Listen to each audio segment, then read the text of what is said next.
Disclaimer. This podcast is mostly audio, and will hardly have any visual aids, unlike our regular videos. Everything discussed in the following podcast should be taken with a grain of salt, an open mind, and kept in the regard that these conversations are all personal opinions, even when sometimes it seems otherwise. By listening to this podcast, you hereby agree to forego any legal actions against all hosts and our guests for anything they may say, which may upset or even offend some. Because that's how the law works. But, just in case we do inadvertently offend or upset someone, please allow us to apologize in advance. We're sorry. No, we're not. Now, sit back, relax, shut your pie holes, and enjoy the show.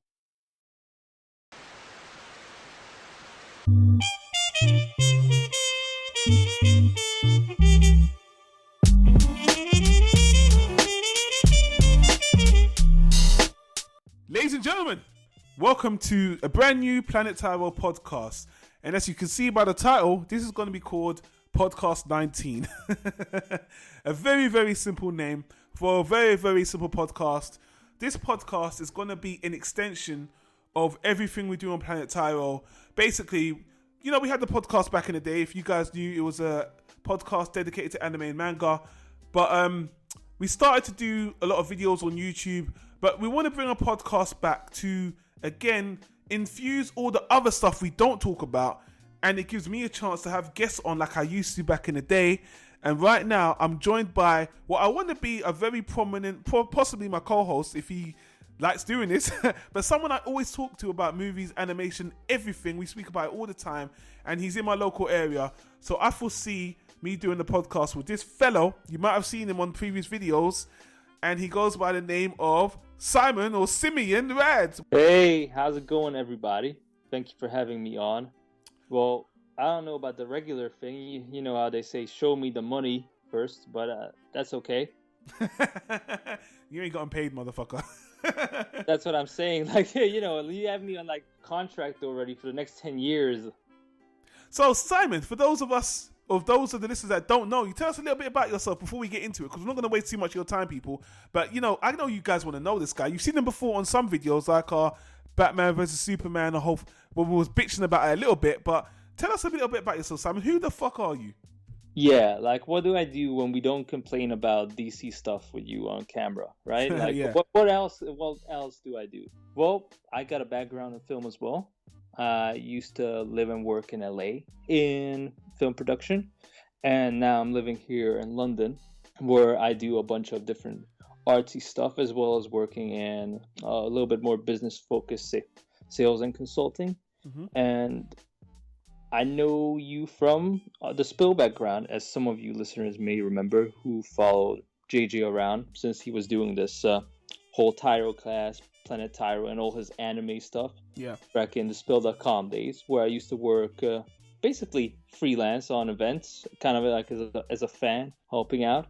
And we've been friends ever since, and we really enjoy doing this. So we're trying to expand on.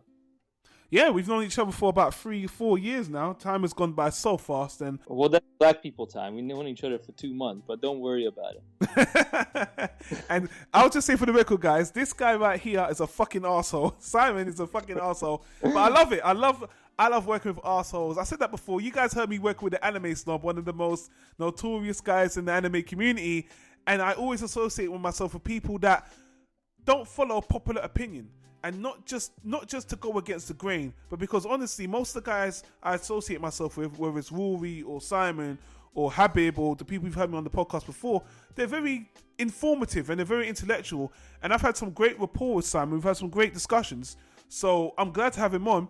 And today we're going to be discussing the Oscars. Lots of controversy. So I wanted to discuss the Oscars because I wanted to give my take on the Oscars so white thing. And also, if you guys noticed, although we do a lot of movie reviews on Planet Tyro, we didn't touch the majority of the movies on the Oscars are nominated or the Oscars have snubbed. So this podcast is kind of like a 2-for-1. We're going to be talking about the controversy, talking about the movies, talking about the nominees, and just talking about it all. So it's very focused on the Oscars and that whole situation.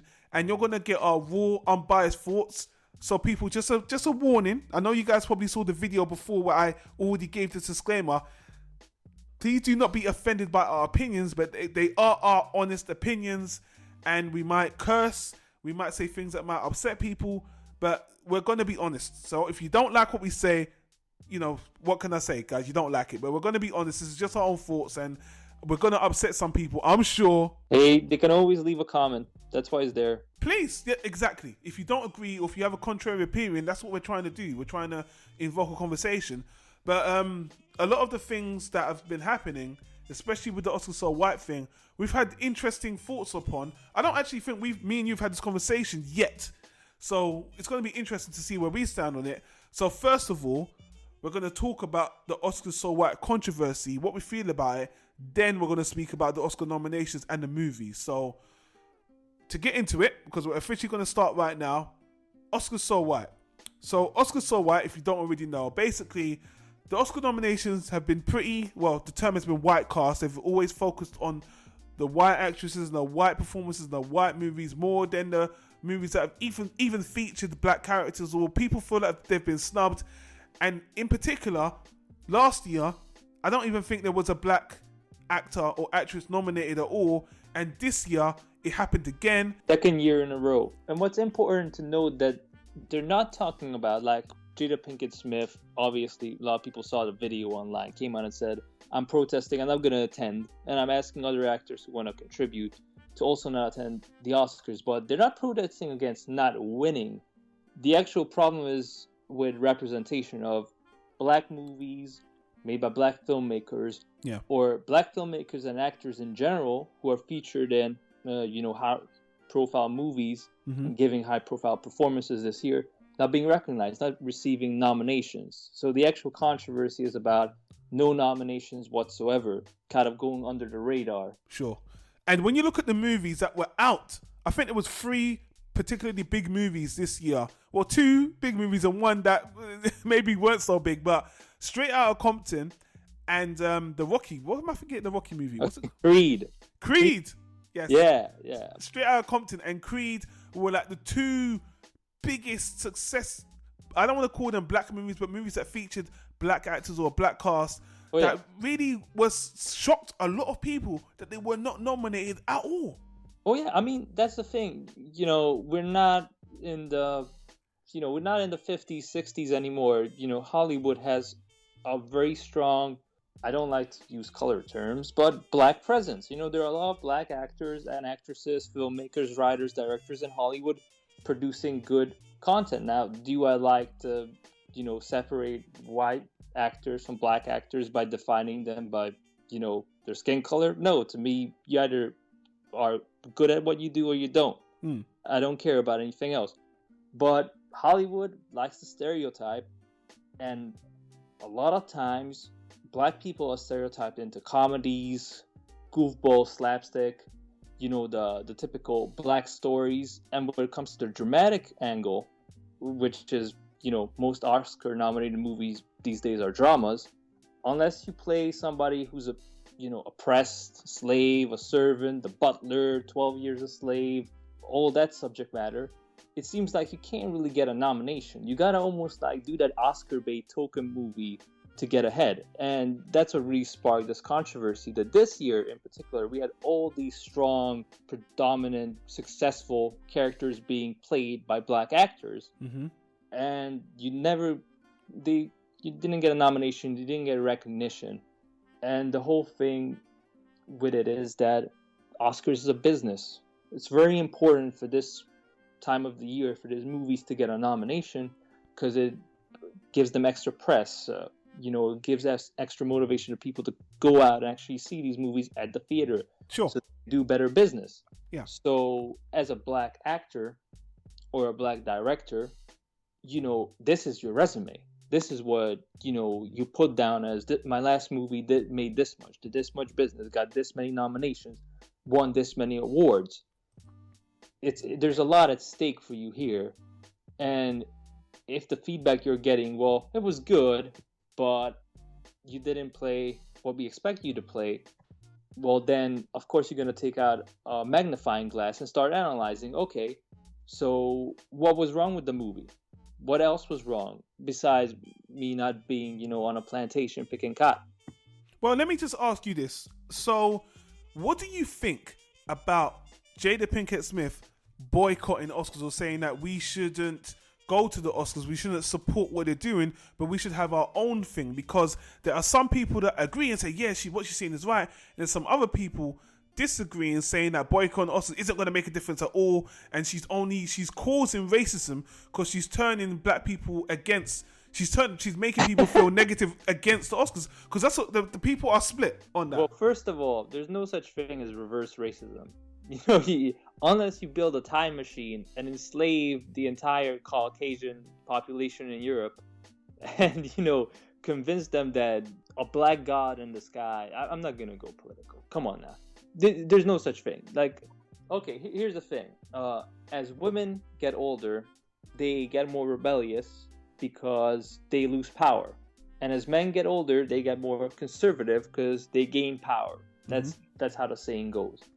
So I'm not surprised that she feels like she's in a part of her life where she needs to take affirmative action. She's not a young starlet trying to make it in Hollywood, cash in favors, shake hands, make connections.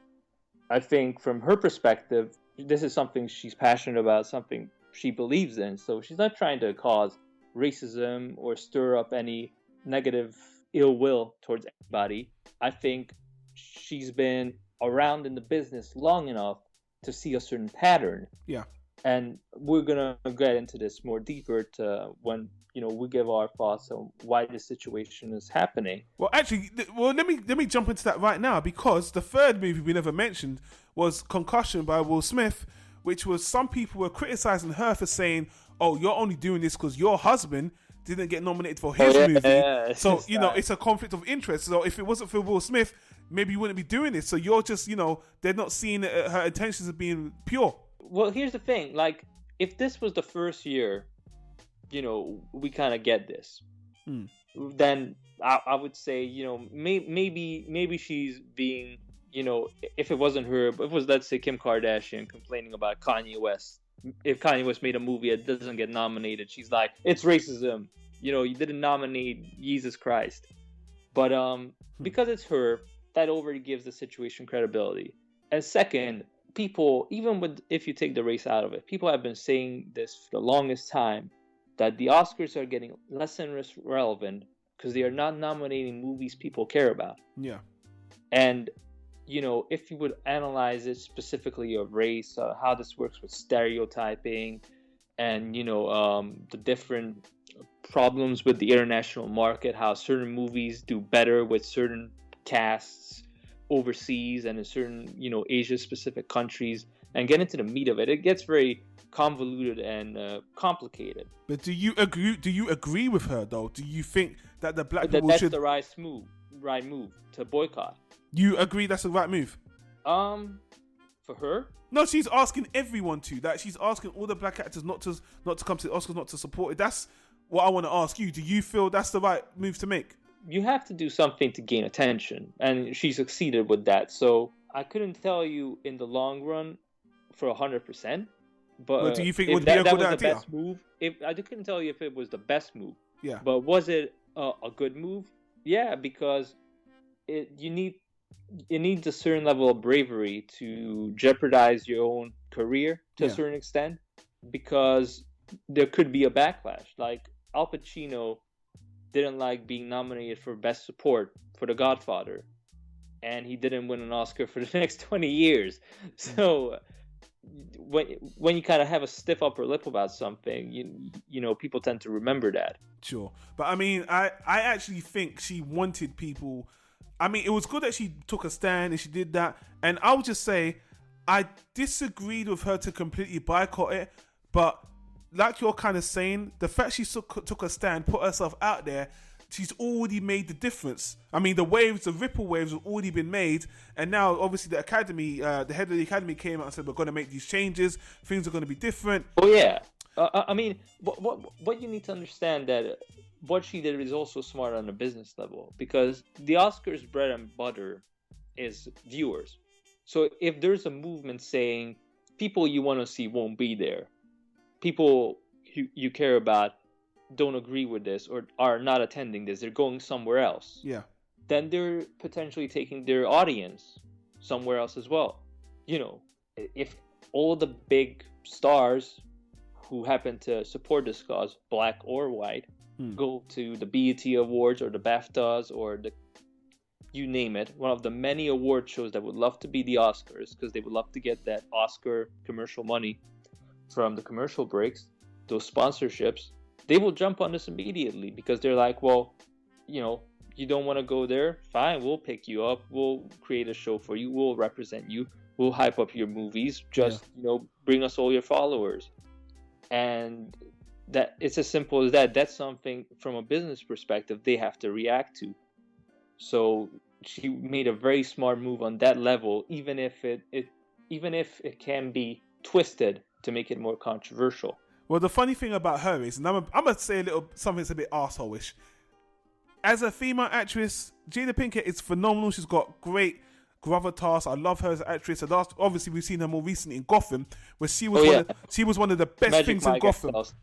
Oh yeah, and Magic Mike Excel. And she was fantastic in both movies, even though, you know, a comic book series and a Mel Shopper movie, you know, they're not what you would call Oscar material, but her performance is great. So, but when she made this complaint, she didn't have much to lose, because honestly, she's not in the game much. She's not very active. So it's like, but people respect her enough to be like, and people know she's serious. You know, she's had certain affiliations of being very political in the past anyway. So, you know, she was the right person to do it. Being Will Smith's wife didn't hurt either. But what I will say is that, funny enough, you got Chris Rock hosting the Oscars. And a lot of people wanted him to step down, to follow what she's saying and be like, you know what, Chris Rock, if you support what she's saying, you need to boycott too. You need to step down, and that's going to force the Academy to make the move. And obviously, you've seen now, he decided not to do that. But instead, he said he's going to take the opportunity to address the controversy and make an opening statement about it. And everyone's looking forward to, everyone's kind of rubbing their hands forward to it. So do you think that was a good move on Chris Rock's part as well? Do you agree with that? I think he already got paid. So he was like, I ain't giving you this money back. No freaking way. I think he got paid in advance, you know, so he saw that money come in, and he was like, nah, man, I'm going to get sued. Probably I'm going to get stopped by the police on my way to the courthouse. It was locked down. It was already locked down. I mean, I think he could have made the stand. He could have backed out, obviously, but there would have been repercussions. And I think I've heard him say, well, I don't think he's come out with an official statement. He's probably saved it for the Oscars in a couple days from this recording. But I think he wants to take the opportunity to address it. And here's the thing. Here's my thing on this whole Oscar boycott thing. Talk to me. People have said, like Jada Pinkett saying, we should have our own thing. We don't need to, you know, rely on the Oscars anymore because they're so out of touch. We should do our own thing. But here's the thing. And I think it was the head of the Academy that said it. Instead of trying to do something else, we should try to better what we already have, because growing up, a lot of these actors coming up watch the Oscars for inspiration. They wanted to attain to that. They wanted to grab that Oscar. So if something's wrong, inherently wrong with something that means so much to so many people, whether you're black or white, it's better to fix it. I'm like, you know what? Why don't we try to fix the Oscars instead of... Don't get me wrong. Yes, the people that are in charge, picking all the movies, they're white, they're old, they're male, and they do need to go. They need to... People of our color, people of different ethnicities need to be represented, helping making those selection choices. So I feel like it does need to be changed, because people love the Oscars. They grew up with them. Even back in the 50s, where black people weren't even... You know, there wasn't a lot of black nominations even then. People wanted that. People dreamed about that. And now we're in 2016 and it's still happening. Now that there's, you know, the head of the Academy, is she black? I think she's black, right? The head of the Academy now? I think so. I think she's a black lady. She's like, I'm here and I'm going to make these changes. And I think that's the right way to take it, because trying to go outside and build another Oscars, the Oscars have been around for nearly a century. Yeah, and to be honest with you, I don't know how serious she was about that. I don't know if she was just trying to like show her cards, bluff a little bit, and say, we can take it as far as that, or Yeah. she was being completely serious and just throwing a suggestion out there, like, "Hey, let's put together a different award show." But if she was talking about exclusively for, a category of movies, so let's say representing black actors, something like the BET Awards, Yeah. I don't necessarily agree with that, because I think if you want to improve diverse representation, create something that has diverse representation. If we just create another thing that has segregated representation, that's something that's very specific to a group of actors based on any definition.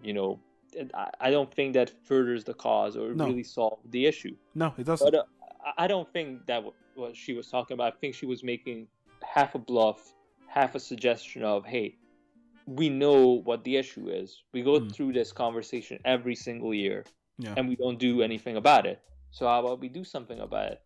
And there's two sides to this. One side that I'm seeing a lot with American award shows, because we kind of started this in America. It was a great business model, and something that's also very entertaining, and something that kind of does have a place in terms of honoring creatives and artists who create and giving them, an award. It's in my eyes, it's a little bit even more about the lesser known people who work on makeup and special effects and, sets and costume design and all that, because they don't get the money nor the stardom that the film stars get. So this is their moment to shine and get some recognition in their field.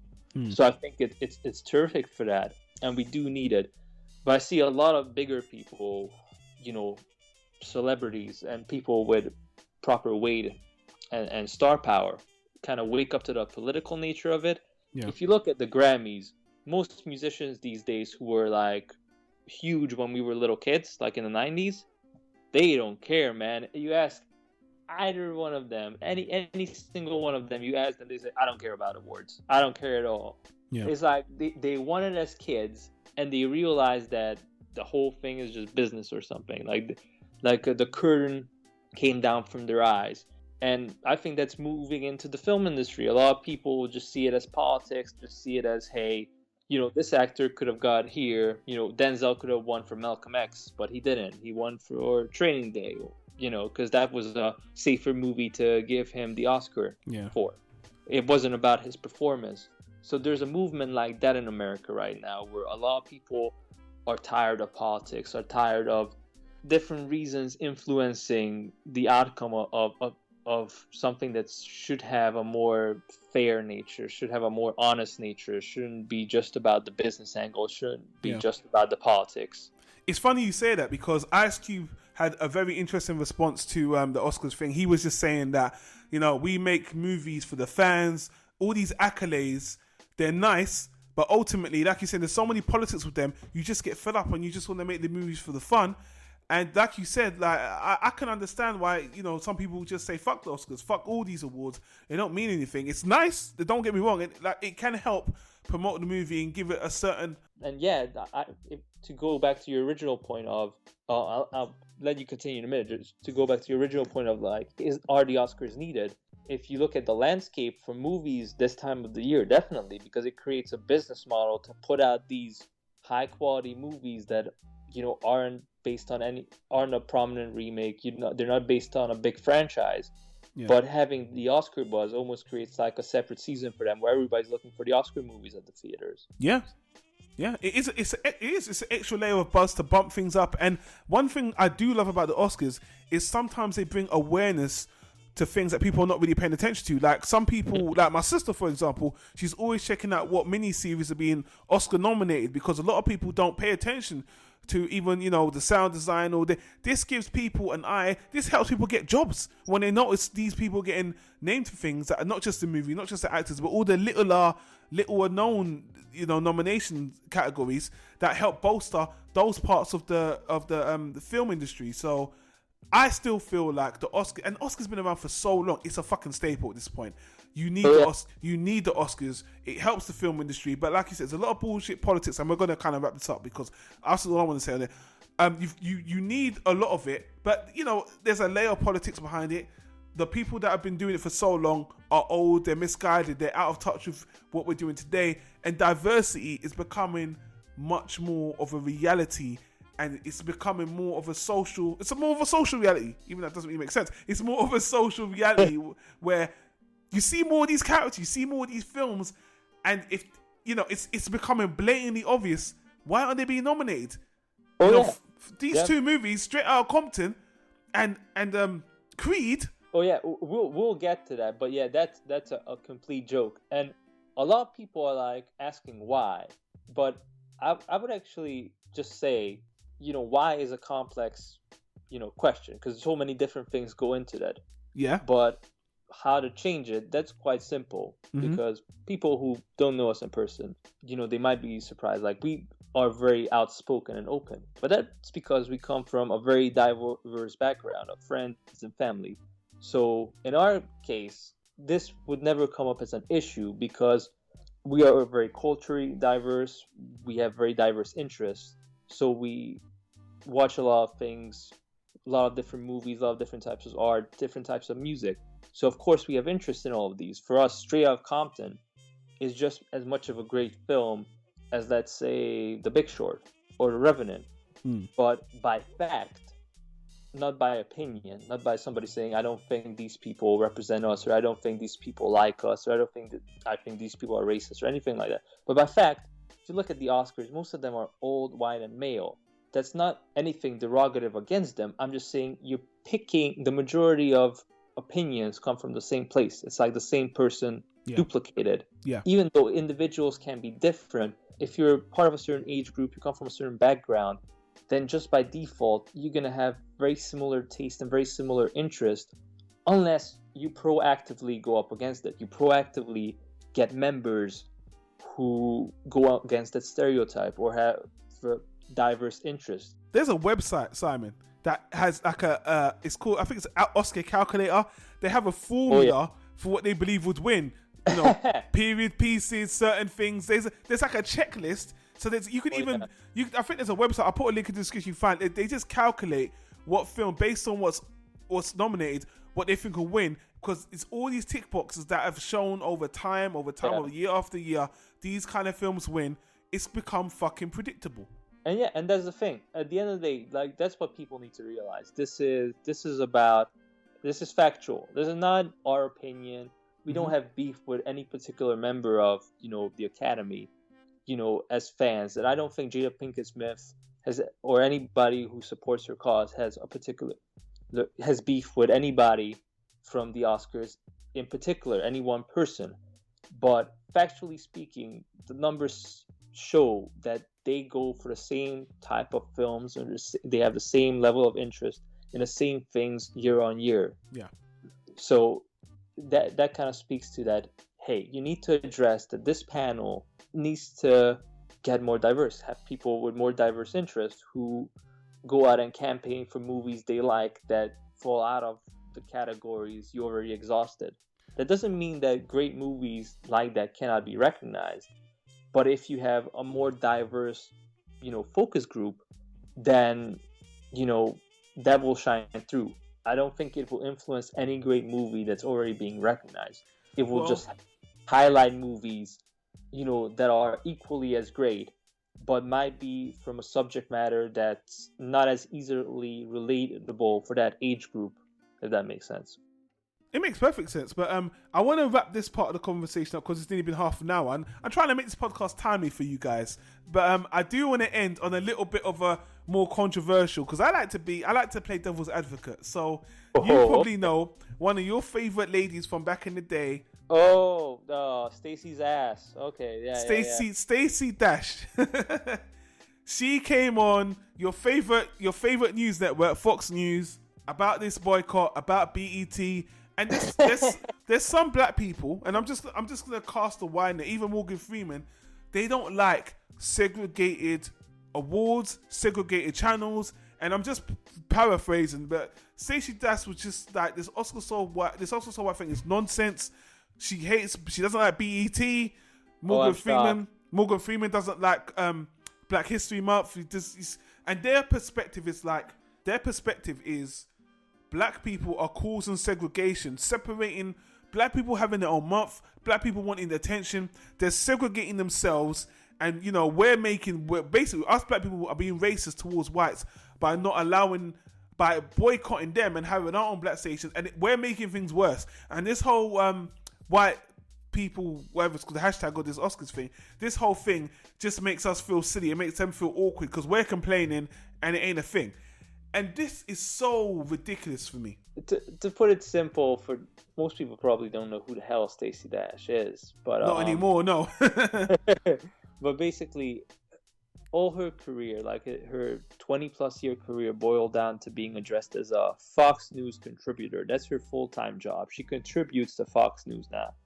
You can imagine, the extent of that, and what those contributions lead to.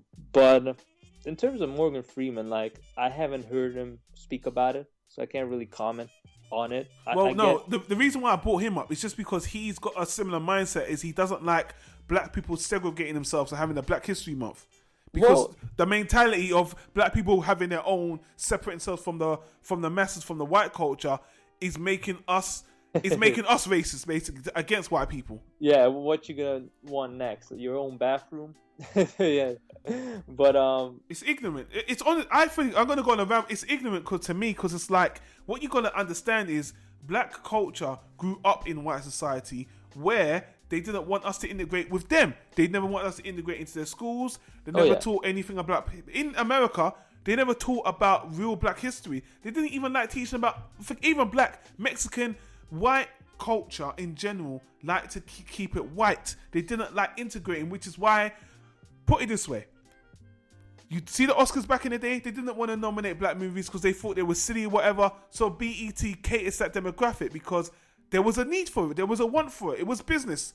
There was people that wanted to see black people nominated. So they made it wasn't just about segregation. It was about, we're going to serve people what they want. They want to see black people on television. Let's make a black people network. They want to give black awards. Let's make BET awards or whatever. But this is a fact, by the way. White people are not excluded from the BET awards. So even what Stacey Dash was saying was complete nonsense. Even what's her name? The main Sandra Bullock, I believe she was nominated for a BET award for a movie I can't remember. But this whole thing about black people don't need to segregate, so don't need a month, don't need a channel.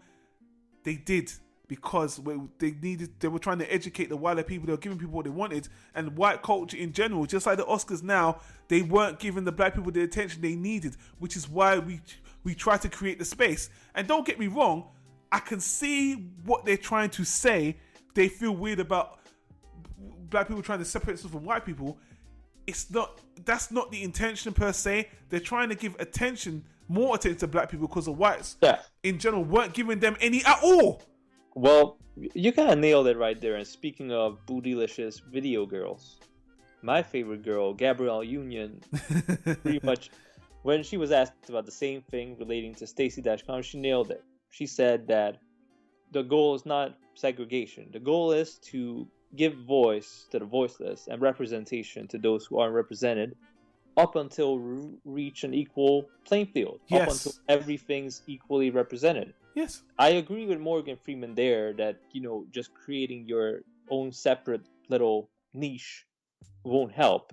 Yeah. But up until these issues are addressed, and, from many, many perspectives, but mostly business perspective, because money talks, up until you can't allow these movies to shine, you don't give them the same level of attention that Oscar-nominated movies or movies with Oscar-nominated performances get, then the direct result will be that less and less black actors will be highlighting these movies, will be starring in these movies, because what the numbers will say that what movies do well with a predominant black cast or with a black lead actor? Barbershop movies, comedies, Kevin Hart.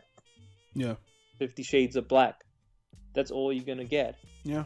In terms of an investment standpoint, because when somebody who knows nothing about movies just looks at the numbers and say, okay, they hired me to make money. This is how much money we're going to invest. What should be invested in? We're going to invest it in something that is proven to make back the investment, to make back the money we put inside of it. And that's black comedies. You know, some movie about any other subject matter that's more dramatic will not succeed unless there's a proven model. Now, of course, we can go into more, you know, the different details. Like, for instance, the Straight Up Compton made a ton of money and it still didn't get nominated. So, you know, there's more to it than that. Yeah. But you see what I'm going for. Yeah, definitely.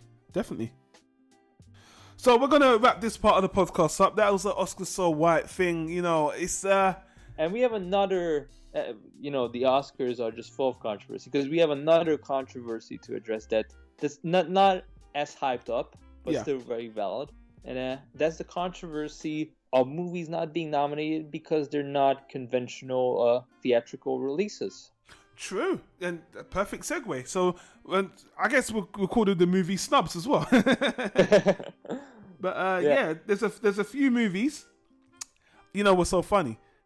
We just spoke about the Oscar So White thing. We didn't even throw Beasts of No Nations. We didn't even mention that was actually part of. Well, here we go. It's just like one controversy on top of the other one. Yeah, people were shocked. People said this was one of the best movies of last year, and it was a war movie. A war movie? Would you call it a war movie?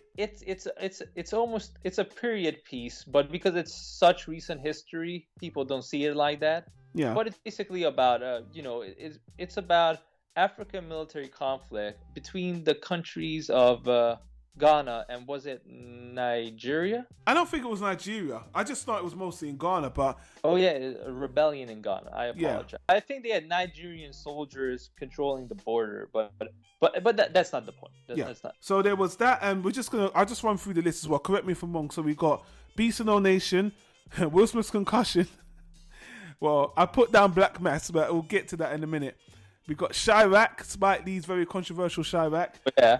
And a film you mentioned, which I thought was interesting, which was Trainwreck. Oh, yeah. Yeah. That Amy Poehler. The Amy Poehler comedy drama. Amy Schumer. Why's that Amy Poehler? Like both bipolar. I don't know, man. You don't German wives. You being segregated now. You're like...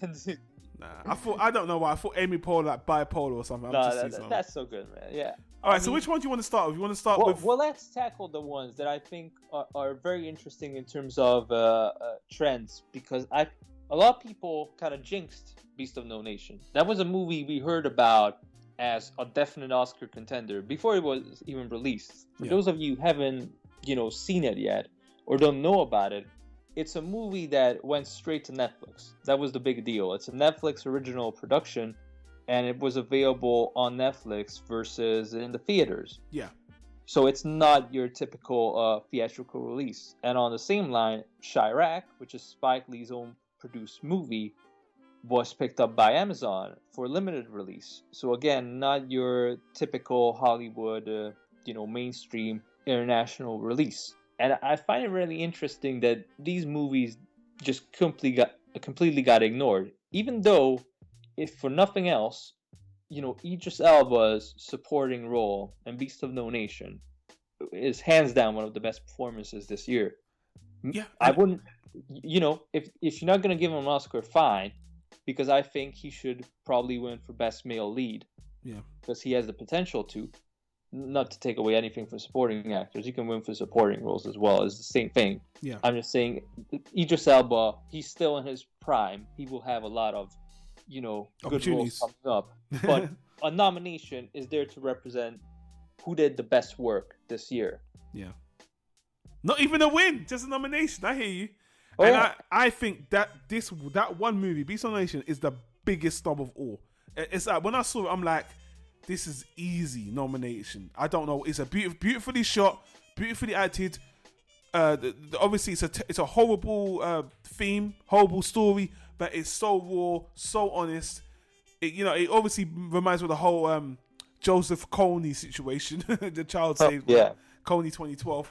But I was just shocked. But then there was this whole thing about the Oscars don't like this whole Netflix, and a lot of the studios do not like Netflix, do not like this whole streaming Amazon and these See, that's what companies I wanted to getting. ask you about. Go on, go ask. That's why I wanted to specifically ask you about. Do you think that the main reason that contributed to Beast of No Nation being, kind of overlooked with any kind of nomination for support, cinematography, anything that it could have been nominated for, was that it went straight to stream, and that kind of the Oscars want to signal that if you go straight to stream, we're not acknowledging you as a theatrical release, therefore we're not going to give you any nomination, regardless of quality.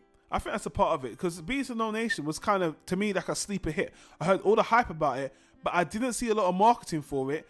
Obviously, it's a Netflix original, so it was all over the Netflix site, and it was on some. I saw a bit of it on the internet, but all these other movies that were nominated, I saw a lot of promotion for them. But the Netflix model, they're cutting out so much of the middlemen. They're doing their own in-house production marketing, and just reading a lot of the conspiracy theories online. I'm just hearing that the Oscars do not like this whole Amazon, Netflix, all these new services coming out that are doing their own programming, making their own movies.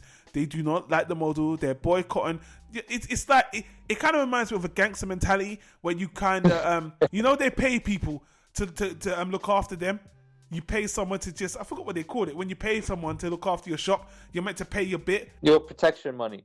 Exactly. And all the Oscars have their pockets in a lot of these studios. studios. My dad and his friends used to do it, so I know. Well, exactly. And, they're meant to have their hands in their pockets, but Netflix is a completely new model. Amazon, completely new model. I know Amazon not in the game yet, but I'm just saying that I've just heard that they do not like them. Do I think it has something to do with it? I'm not sure how much it has to do with it, but I think it has a lot. I think it has something to do with it, because it was so snubbed, so not spoken about. And it's even the director was the guy who directed the first season of True Detective. Oh yeah. So and it is, because it tackles such dark themes of war, and it's shot on location, and a lot of child actors playing child soldiers, very heavy subject matter. It was very well made, but at the same time, I'm a little bit torn about it, and this is why. Because I'm also for theatrical releases. I like watching movies at the theater first. Yeah. And I would have loved to have seen Beast of No Nation at the movies first. Now, I heard that you had opportunities, like very, very... limited screenings. Yeah, basically. Yeah, like you had a few places showing it, sort of almost like on the down low. Like it wasn't well advertised. You had to look for it. But I would love to know the background of the talks between the Academy and Netflix, because maybe Netflix was the partner that wasn't having any negotiations. They weren't doing any compromises. Maybe because if the Academy Awards said, if you put this out in limited release, that's fine with us, and we will usher it in as a theatrical release that goes to home streaming or home video, whatever you want to call it, early. And maybe Netflix said, no, the whole point is that this is our exclusive movie. You can't get it anywhere else but Netflix. Right. And at that point, I gotta say, look, you had an avenue to get represented at the Academy Awards for theatrical releases, and you said, no, we don't want that representation. We want to make an exclusive product that's available only on Netflix. And at that point, you gotta do the Netflix Awards then. So that's what I'm saying. At that point, do your own award show, because you don't want to. That sounds like a joke, but you know what? It's getting to that point, and the amount of clout Netflix is getting, and a lot of good programming they're doing. It wouldn't surprise me if something like that happened, or they had this whole internet web service award, something like that. I don't know, man. I don't know about that. Yeah, I think I'm just saying that I would be for putting those movies out in theaters. So I don't think it's okay to just snub it based on, the release. But at the same time, for movies, kind of like the ultimate art form, the ultimate way to experience it is in the theater. And fair enough. Netflix should, if they want to produce real theatrical quality movies, then they should put it on the big screen. But what's even more interesting is a movie that equally nobody heard about, which is Chirac, that actually Spike Lee wanted to have it in the theaters. He was going from one studio to the other, trying to pimp it out. No. Really? He got a lot of no's. I heard he got a lot of denials. He tried to shop it everywhere. No one was, and Amazon was the only. That's what I'm saying. Yeah. He took it from one studio to the other. Yeah. And got rejected. Yeah. So it wasn't like he wanted to make a movie that's gonna go to home video first, or just has a very limited release, but it got not only rejected, but then completely overlooked critically. We didn't do a review on Chirac. I was thinking about doing it, and I might do one with you later. So I just want to say, because we're going to move on, because we've got a lot of movies to get through, I really like the concept of Chirac, but I was very disappointed with it, because it's just that for such a strong topic, it needed, I just wish it was done as a serious movie. You could have the same storyline, but the sex element was just not needed for this. It just detract from the message, from what they were trying to do. I understand, as a plot point, I understand it, and they try to bring levity to the situation, but it's such a serious situation that's still ongoing. I just felt like, and I feel like I'm doing a mini review right now, I just felt like if you made it a serious story, a serious gangster story, Spike Lee joint, it would have been a classic. I think it would have been an Oscar-worthy movie. But because they added the sex element, where they tried to, even that, anyway, I just was a little bit disappointed, because I think such a serious situation needed a serious movie. And when they added the sex element and just little comedy bits, it just, that, man, this message needs to be in a serious movie, not in this play where it comes off as a bit of a mess, to me personally. So I respect him. I respect he was the only film director that wanted to tackle the situation on the big screen, but just the execution, I just felt it was done wrong. Well, here's my take on it, and we'll talk about this more when we get to the nominations. But, we keep saying, do something that's not stereotypical. Do something that's not pandering to the Oscars, or at least acknowledge something that's not pandering to what you usually nominate. And this kind of falls into that. Now, in terms of execution, I had my problems with it too. It's not one of my favorite movies of the year. Yeah. Even though I really, really care about the subject matter. For those of you who don't know, Chirac is a nickname for Chicago because of the extreme gun violence and the problems we have in America because of gun violence. More people die in Chicago under any given time, a week, a month, than in Iraq, which is a war zone. So that's something that seriously needs to be addressed. And Spike Lee adopted a 4,000, 4,000 or 5,000 year old Greek play to do this. But it's definitely a very unique idea and a very unique movie, carried brilliantly by Teyonah Parris, the female lead, which again is a strong, black, dark-skinned female lead, something you don't see a lot in Hollywood. It looks like you can only get an Oscar unless you're light-skinned or just bleach your skin. So once again, I would have loved to see this at least get acknowledged on some level for being unique, for being one of a kind, or for just her performance on a level of a nomination. Because when you look at the nominations for the Oscars, you have plenty of movies that we could question, are they quote unquote, like you said, Oscar worthy? I got two we're going to speak about in a minute, because I know two that aren't. That are snubs. So real quick, before we get there, Black Mass, what's up with that? That's what I was going to say, Black Mass and Concussion. Ah, okay. I think these are both two movies. Because for me, Black Mass was a very straightforward cash grab of Johnny Depp's Scarface attempt, and that's it. Not much more to say. Johnny Depp, good actor. He acted well in the movie, but in the movie I've seen it 1,000 times before, and it's just not Oscar worthy. It's just like, I've seen this storyline before, and he acts well. He's a good actor, and he acted well in the movie, but it was just like, I've seen a gangster movie 1,000 times before. There's nothing, the only element is that it's a true story, which is okay, that's good too. But other than that, no, not Oscar worthy. To me, it didn't motivate me or engross me in any shape or form. I didn't care about who died. I didn't care about him. There's no one I cared for in the movie, and none of it was just whatever. It was like 2 episodes of The Sopranos to me. But why did you put it on snubs then? Because people said it was snubbed.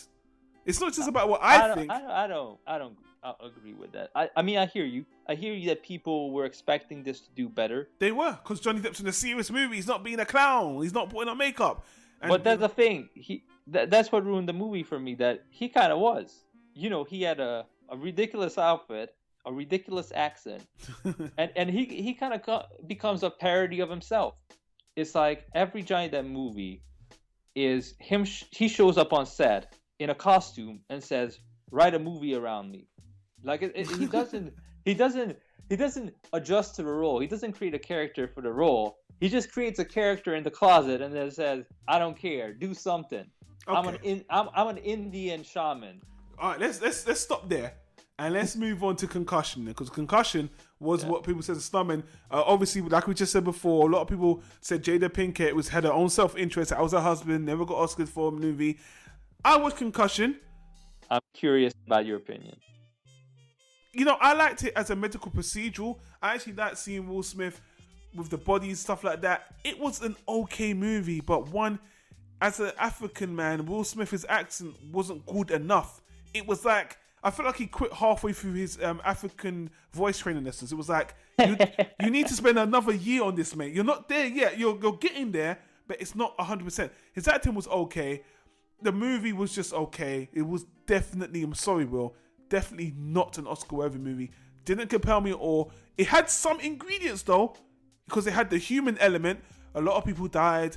A lot of, there was some adversity. There was an organization against him when he was trying to help people. So it had some elements that I could see where people would think this would be Oscar-worthy. He even got kind of shut down by the end of the movie. Near the end, I thought, it's not going to work out for him. But by the end, it was. And it's history. The funny fact about the movie is I heard the movie took liberties with actually what happened in real life anyway. Oh yeah. It wasn't a good adaptation of real life. So on top of that, that's another mark against it. But to me, to wrap up for me, it wasn't Oscar worthy. It just was an okay movie. I agree with you 100%. I think he Django'd himself. What I mean by that is Leonardo DiCaprio gave a great performance in Django. Yeah. But the movie wasn't all that. And I think it's the same thing for Will Smith. He tried really hard to give a really good performance in a movie that's really not that good. I mean, to me, some moments were borderline terrible. The editing was horrible. The opening scene of the movie that's supposed to establish his character, it's like the editor got tired of Will Smith trying to put on an African accent. Ooh. And halfway through the scene, he just chopped it up. We just keep jumping in time, back and forth his dialogue. I'm like, okay. Also, the cinematography. Half the time, Will Smith's trying to be really intense. He's trying to really deliver his line, and half of his face is out of the shot. I'm like, did the camera guy fall asleep too? What's going on? And Will Smith is your boy. That's one of your favorite actors right here, Simon. Yeah, he is one of my favorite actors. But again, you can tell that Will Smith knew this was going to happen, because lately with the Suicide Squad and Focus and Jada moving to Gotham, they're kind of establishing themselves under Warner Brothers. Although he used to be a Sony boy, like all his movies were through Columbia, and because of that through Sony. But you could really tell that Sony really messed with this movie. The entire movie was very calculated. He plays an African character who's extremely Christian. But the first thing you see him is not only in church, but in church with like a white priest. And the movie is full of white hope characters who guide him and help him. Yeah, okay, fair enough. That's true. I could go on about it, but it felt like even the script and the dialogue, that somebody came in and adjusted the movie to avoid controversy or offending people. Like, because he's African, obviously he's going to pray to a black Jesus. I mean, not necessarily, but in the movie they clearly show that that's where he goes. So because of that, they don't have Jesus on the crosses. But at the same time, somebody came in and said, for the dumb people, you got to show that this guy is a Christian. So everywhere Will Smith goes in his house, a cross appears. Oh yeah, I saw that on top of his bedroom or something. I was like, that's a bit over the top. It almost looked like I was actually hoping that they're gonna just pull a wild one, and this is gonna turn it in halfway through to The Exorcist, like that Concussion. Like there's a demon inside the football players that he has on their brains. He has to grab one of the crosses and get the demons out. Or some crazy. I mean, everywhere he went, a cross showed up, and there was a terrible scene where he talked about how he thought America was a place for God's. Yeah, he thought America was up there, and he thought that God, heaven was here, and America was just below it, and and Africa was at the bottom. And I was like, this sounds like a foreign person came in and said, write something for these dumb American fools that I know they would like to hear. It was terrible. Like, some of the parts of the movie were absolutely terrible. Okay. Well, I wasn't as harsh about it as you, but we need to move on now because we've got so many movies. But you get what I'm saying. He gave a good performance in a movie that I think the studio messed up because they were afraid of controversy with the NFL and backlash from NFL fans. So I don't know why they put it out on Super Bowl weekend, but that's up to them. I'll tell you what, Simon. Actually, you know what? I think you're right because before we did the podcast, Simon suggested we do a two-part. I'm going to make this a two-part. We're going to, because it's an hour now. So we're going to finish off with the last snub, and then we're going to break our podcast in two. So we'll do this was the first part, and the next part is going to be the whole Academy nominees. I think that'll be just the smartest thing to do. Part 1 is the controversy. Part 2 is the actual Oscars. Yeah, it makes it easier, and people know what they're getting. So let's wrap this up on the last movie that you actually put forward as a snub, and I don't blame you, which is Trainwreck. Yeah. Do you want to go first, or should I go first? I can be real quick because this movie did very well at the cinema, so I think most people saw it, or at least most people heard about it. And the thing critics brought up against it, that it's a comedy, it's not a drama, it doesn't have war, it doesn't have terrible human conditions, and doesn't deal with a great personal struggle. But at the same time, back in the day, if you look at movies like The Apartment or Some Like It Hot, those movies were comedies as well, and they did very well at the Oscars. That's because they were well-made movies, just like this one. It is a critique on today's society. It's a clever role reversal. Mm-hmm. It's an inspired original script written by one person, not an army of writers. And overall, I just thought watching the movie that this is genuinely funny, genuinely entertaining, and genuinely well-made. It's just all around a well-made movie. And when I look back at the year, it's one of the movies I thought was the best and I most enjoyed. And from a filmmaking perspective, it excels in performances and writing, which is the two things you need in comedy, really. If you put this movie back in the 1970s, 80s, you would be. I think you're so right. I agree with everything you said. I'm not going to add anything on top. And I already did a video on how much I love Trainwreck. Anyway, it was one of the best movies of last year.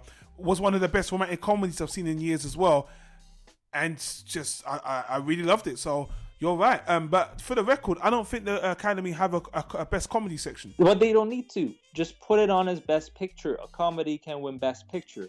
And there you go, your boy, LeBron, Oscar So White, snub for Best Support. I forgot he was in that. He should have won Best Prop. Oh, that's horrible. That's horrible. Trainwreck was really good though. But yeah, I mean, guys, that's the first part of the podcast. We just want to give you a nice little bite. An hour's enough for a podcast, but we're going to do the second part where we're going to go through every single Academy nominated movie. We're going to go through it all, give our thoughts on it. So if you like this part, where I want to thank my man Simon to come on to break it down. He's always a good person to have a conversation with, and I love hearing your thoughts because you're very intelligent. And I'm really going to be glad to finish off the conversation on the next video, because we never spoke about a lot of these movies, and I know some people asked me personally what I thought of a lot of these movies. A lot of them I haven't even touched on, so it's going to be good to speak about that with you. Agreed. Can't wait. All right, man. So guys, check out the next video. Leave a comment down below on anything we said. You agree, disagree, what you like, what you don't like about the podcast. But until then, guys, we'll see you on the next video, which will be up very shortly. Definitely before the Oscars. Both parts. We're just splitting into two for your convenience. So until then, guys, see you on the next one. See you in the next one.